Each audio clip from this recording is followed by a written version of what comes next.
Le Irak en Algérie a-t-il impacté négativement la machine du Polisario? Le Irak en Algérie a-t-il impacté négativement la machine du Polisario? Mohamed Kadad, son coordinateur avec la MINURSO, répond par la négative. Néanmoins et par rapport aux années précédentes, le mouvement de Brahim Ghali a notamment réduit ses activités en Europe et aux États-Unis. Plus que quelques jours avant l'adoption par le Conseil de sécurité d'une nouvelle résolution sur le Sahara occidental. Cette année, le Polisario a rompu avec une tradition bien établie. Force est de constater que sa mobilisation sur la scène internationale pour l'échéance d'avril s'est révélée faible.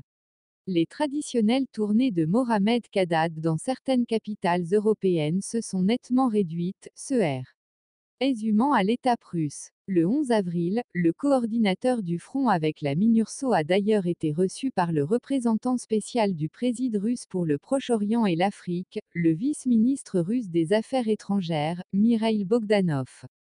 Durant la même période en 2018, Kadad s'était déplacé au Royaume-Uni et aux Pays-Bas, où il s'était entretenu avec des diplomates des deux pays européens. Sans compter l'escale suédoise, un rendez-vous fixe sur l'agenda du responsable sahraoui. Oubliez la conférence intitulée « Le droit des peuples à la résistance, le cas du peuple sahraoui ». Aux États-Unis, le Polisario et ses lobbies n'ont guère brillé. Révolu le temps où la Commission des droits de l'homme au Congrès américain examinait la situation au Sahara occidental, avec comme invite A.S. Aminatou Haïdar ou Eric Goldstein, de Human Rights Watch.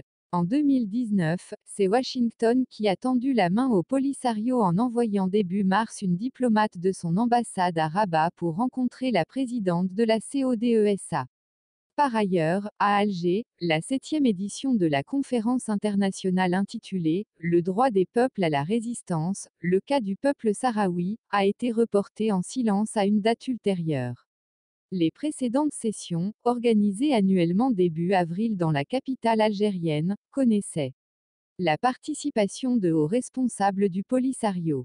L'année dernière, Brahim Ghali y avait été présent. À ces observations, il y a lieu de noter que l'échéance d'avril 2019 n'a pas poussé les partisans du Polisario à descendre à La Haye ou Dakhla. Le 20 avril, une marche annoncée avec des drapeaux du front dans la capitale de la province n'a pas été organisée. Ses promoteurs voulaient répondre au grand meeting de l'Istiklal. Hier à La Hayoun, un sit-in devant réclamer un référendum d'autodétermination a subi le même sort. La police était présente mais les manifestants ont préféré rester chez eux. Leur dernière action, à laquelle Aminatou Haïdar avait pris part, remonte au 29 mars. Cette faible mobilisation observée du Polisario serait-elle la conséquence du Irak en Algérie? Pour Mohamed Kadad, l'instabilité politique que connaît le parrain algérien n'a aucune incidence sur la position de ce pays, a-t-il affirmé dans des déclarations à l'agence Sputnik. Cependant, la direction du front et ses relais au Sahara et en Europe ont montré un certain dynamisme lors de l'examen par le Parlement européen, des accords de pêche et agricoles intégrant le Sahara occidental avec le Maroc.